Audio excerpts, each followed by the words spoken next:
Imagine a Greek city, not in Greece, but on the banks of the Oxus River in modern Afghanistan. This was Ai-Khanoum, the easternmost outpost of Hellenic civilization. Far from Athens, it was a true Greek polis, with a theater, gymnasium, and temples. Here, Greek settlers mingled with local Bactrians, exchanging ideas and customs. The result was a unique Greco-Bactrian culture, a melting pot where East met West. Today, Ai-Khanoum is a ruin, battered by time and conflict. Its remains offer a window into a world where Greek culture adapted and evolved. This is the tale of a Greek city on the edge of the world. For centuries, Ai-Khanoum lay hidden, its identity lost to time. Locals called it Lady Moon, but no one knew it was a Greek city. Its story remained buried in the remote Takhar province of Afghanistan. In 1961, King Zahir Shah stumbled upon the ruins during a hunting trip. He noticed ancient columns and reported the find to French archaeologists. This sparked one of the 20th century's most significant archaeological discoveries. Led by Paul Bernard, excavations revealed a massive, well-planned city. Fortified acropolis, palace, theater, gymnasium. Inscriptions in Greek confirmed its Hellenistic identity. The team worked for over a decade, racing against growing instability in Afghanistan. Excavations ended in 1978, just before the Soviet invasion. The site was left unprotected, looted, and heavily damaged during years of war. Many treasures vanished into the black market. Despite this, detailed records and photographs preserve Ai-Khanoum's memory. These archives allow us to continue learning from this remarkable Hellenistic city. Ai-Khanoum's rediscovery changed our understanding of Greek influence in Asia.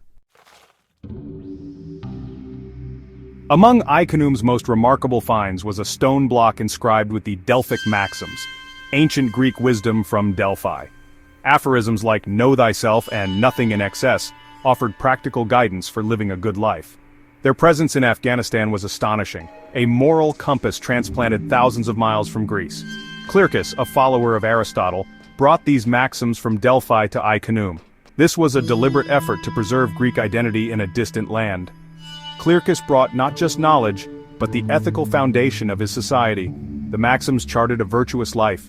Be well-behaved as a child, self-controlled as a youth, just in middle age, wise in old age, and without sorrow at the end. Placed in a public shrine, these words guided the city's inhabitants. The Delphic Maxims at Ai-Khanoum are a powerful symbol of the city's Hellenic spirit.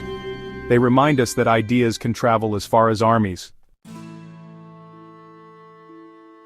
Clearchus of Soli, the man who brought the Delphic Maxims to Ai-Khanoum, was no ordinary traveler. A philosopher from Cyprus and a student of Aristotle, Clearchus was an intellectual missionary. His journey from Delphi to Afghanistan was a feat of dedication, crossing mountains and deserts to reach the city. Clearchus believed the wisdom of Delphi was essential for the health of this new Greek community.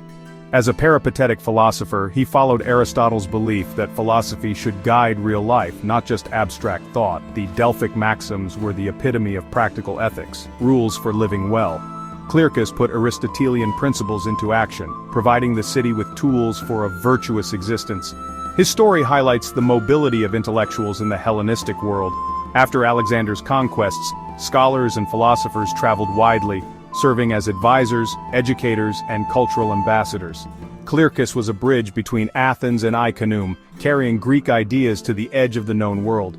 His pilgrimage shows that ideas could travel as far as armies, shaping distant societies. The journey of Clearchus is a testament to the interconnectedness of the Hellenistic world. He ensured that the city's Greek identity was rooted in philosophy as well as politics. Clearchus's actions helped create a shared intellectual culture across a vast empire. Ai-Khanoum was not just a military outpost, it was a center of learning and ethical thought. Clearchus's legacy endures in the city's stones and inscriptions. Aristotle's influence at Ai-Khanoum went beyond the Delphic Maxims. The city's layout reflected his ideas about the ideal polis, self-sufficient, yet small enough for civic participation. Public and private spaces, administrative centers, and communal venues like the theater and gymnasium all echoed Hellenic urban planning. A rare papyrus fragment found at the site contained a philosophical dialogue, likely discussing Plato's theory of forms. This shows the city's intellectual life was sophisticated. Residents engaged with the great philosophical debates of their time. The presence of such texts suggests a community of readers and thinkers valuing inquiry and discussion. Ai-Khanoum was a true center of learning, not a mere imitation of Greece. The city's residents were active participants in Greek intellectual traditions. Aristotelian influence shaped their ethics, politics, and worldview. Ai-Khanoum was built on Greek ideas as much as Greek stone. The city's intellectual life set it apart from other Hellenistic settlements. Here, philosophy was lived, not just studied. The ghost of Aristotle walked its colonnaded streets. At the heart of Ai-Khanoum stood the gymnasium, a cornerstone of Greek culture. It was more than a place for exercise. It was where young men trained their bodies and minds. Lectures on philosophy, rhetoric, and literature were as important as athletic contests. The gymnasium's grand complex with its palaestra and colonnades was dedicated to Hermes and Heracles, traditional patron gods. Inscriptions reveal the names of Greek officials and benefactors, showing the city's elite maintained a strong Hellenic identity. The gymnasium was a cultural barrier, insulating Greek traditions from the surrounding Bactrian world. It was a machine for producing Greeks, ensuring the next generation knew Homer, Plato, and the discipline of an Olympian. In a land of powerful local cultures, the gymnasium nurtured and reinforced Greek identity. It was the engine room of Hellenism on the Oxus. The gymnasium's role was crucial in preserving Greek language, ideals, and education. It was a space where Greekness was forged and maintained. The institution helped the city's settlers remain Greek, even far from home. The gymnasium was a living link to the Greek world. It was the heart of Ai-Khanoum's cultural resilience. No Greek city was complete without a theater, and Ai-Khanoum's was enormous, seating up to 6,000. The theater was the center of civic and cultural life, hosting plays and public assemblies. Its design was purely Greek, built into a hillside with rows of seats and a stage. The theater's size and presence reveal a vibrant cultural scene far from Athens. Plays, perhaps the classics, perhaps new works, were performed here, binding the community together. The city's temples blended Greek and Eastern styles, reflecting a fusion of religious traditions. The main temple combined Greek columns with a layout inspired by Mesopotamian or Iranian designs. Zeus, the primary deity, may have merged with a local sky god, creating a syncretic figure. Artifacts like a ceremonial plate depicting Cybele show Anatolian and Near Eastern influences. Ai-Khanoum was a place where traditions met and mingled. While the gymnasium preserved Hellenism, the city's art and religion showed dynamic adaptation. Ai-Khanoum was Greek, but it was a new kind of Greek. The city's cultural life was both traditional and innovative. Ai-Khanoum's golden age was brief, about 2 centuries as the Greco-Bactrian kingdom's capital. The city flourished, controlling trade and minting coins that blended Greek and local artistry. But its frontier position made it vulnerable.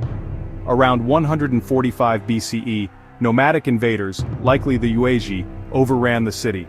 Archaeology reveals sudden destruction. The palace burned, statues smashed, the city abandoned. The fire that destroyed the palace baked clay archives, preserving them for archaeologists. After its fall, Ai-Khanoum was never rebuilt as a Greek center. Its memory faded, the river shifted, and the ruins were buried by time. Rediscovered in the 20th century, the site suffered further damage from war and looting. Much was lost, but the discoveries made there changed our understanding of Greek influence in Asia. Ai-Khanoum proved the Hellenistic world was vast and interconnected. It was not just a Mediterranean phenomenon but a network stretching deep into Asia. The city is a powerful symbol of this lost world. Ai-Khanoum reminds us that Greek culture once thrived on the edge of the known world. Its legacy endures in the story it tells. Ai-Khanoum is more than ruins, it's a window into the process of cultural transmission. The city was a bold experiment, a perfect Greek polis in an alien land. For a time it succeeded, maintaining Hellenic identity and intellectual life. The Delphic Maxims and philosophical texts connect Ai-Khanoum directly to Greece's intellectual centers. Inscriptions give us real names and stories, turning ruins into a living community. Ai-Khanoum was not a pale imitation, but an active participant in the Hellenistic world. Its story is one of ambition, resilience, and fragility.